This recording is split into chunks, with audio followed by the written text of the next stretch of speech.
அளவற்ற அருளாளனும் நிகரற்ற அன்புடையவனுமாகிய அல்லாஹுவின் பெயரால் ஆது சமுதாயத்திடம் அவர்களின் சகோதரர் ஹூதை அனுப்பினோம். என் சமுதாயமே, அல்லாஹுவை வணங்குங்கள். உங்களுக்கு அவனன்றி வணக்கத்துக்குரியவன் யாரும் இல்லை. இறைவனை அஞ்சமாட்டீர்களா என்று அவர் கேட்டார். உம்மை மடமையில் இருப்பதாகவே நாங்கள் கருதுகிறோம்.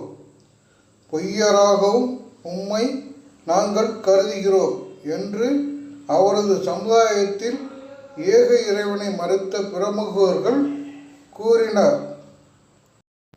என் சமுதாயமே, என்னிடம் எந்த மடமையும் இல்லை. மாறாக நான் அகிலத்தின் இறைவனுடைய தூதன் என்று அவர் கூறினார்.